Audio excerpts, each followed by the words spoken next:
সোমবার মাঝরাতে প্রকাশিত হলো প্রথম দফা সাপ্লিমেন্টারি লিস্ট। কতজনের নাম রয়েছে তালিকায়, কতজন বাদের খাতায়, ওয়েবসাইটে তালিকা প্রকাশের পরেও ধোঁয়াশা। দিনভর দুর্ভোগে সাধারণ মানুষ, প্রার্থী থেকে মন্ত্রী। আমাদের কাজ হচ্ছে জুডিশিয়াল অফিসারদের কাছ থেকে যা আসবে তা প্রকাশ করা, মন্তব্য সিইওর। কালকে মধ্যরাত্রে এসআইআর লিস্ট কেন বেরোবে?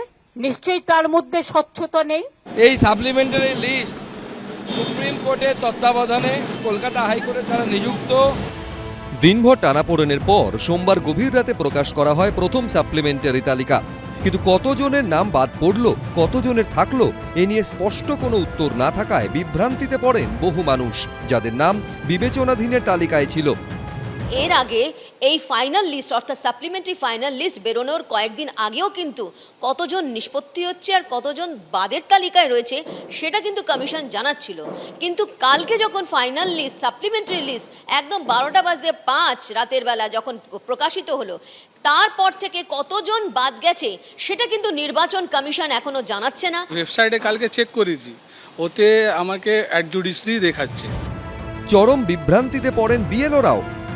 রাত 12টার সময় তারপরেও অনেক গভীর রাত পর্যন্ত চেষ্টা করে বহু বিএলও তাদের তালিকা দেখতে পাননি। গত 28শে ফেব্রুয়ারি প্রথম পর্যায়ে চূড়ান্ত তালিকা বের করেছিল নির্বাচন কমিশন। তাতে প্রায় 60 লক্ষের বেশি মানুষকে বিবেচনাধীনের আওতায় রাখা হয়।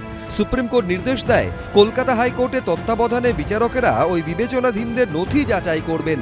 এও নির্দেশ দেওয়া হয়, ওই কাজ এগোনোর সঙ্গে সাপ্লিমেন্টারি লিস্ট বা অতিরিক্ত তালিকা দিতে হবে। সোমবার রাত অবধি প্রায় 29 লক্ষ মানুষের তথ্য নিষ্পত্তি হয়েছে বলে জানায় কমিশন। কিন্তু রাতে প্রথম সাপ্লিমেন্টারি তালিকা বার হওয়ার পরেও কতজনের নাম বাদ পড়লো সেই সংখ্যা স্পষ্ট করেনি কমিশন। আমাদের কাজ আছে শুধু পাবলিশ করা, প্রকাশ করা, যেখান থেকে আসবে জুডিশিয়াল অফিসার থেকে আমরা ওটা নিয়ে পাবলিশ করব। এই পরিস্থিতিতে শুরু হয়ে যায় রাজনৈতিক তরজাও। মাথা মুন্ডনে এসআইআর লিস্টে সকাল দিয়ে আমি যা দেখে বুঝলাম কোনো স্পেসিফিকেশন নেই যে কত মানুষ বাদ, কত মানুষ ইনক্লুডেড হলো। তার মানে আবার বিভ্রান্ত করার চেষ্টা করছেন নির্বাচন কমিশন। যারা জুডিশিয়াল অফিসার তারা সেই সাপ্লিমেন্টারি লিস্ট তৈরি করছে। যদি সুপ্রিম কোর্টের উপর বিশ্বাস না থাকে, কলকাতা হাইকোর্টের উপর বিশ্বাস না থাকে, তাহলে আপনারা ইলেকশন কিভাবে লড়বেন? ভোটের আর 1 মাসও বাকি নেই, কিন্তু এখনো লক্ষ লক্ষ ভোটারের ভাগ্যে কি আছে তা তারা জানতে পারলেন না। রুমা পাল, অর্ণব মুখোপাধ্যায়, ব্রতদীপ ভট্টাচার্যের রিপোর্ট, এবিপি আনন্দ। এবিপি আনন্দ, এগিয়ে থাকে, এগিয়ে রাখে।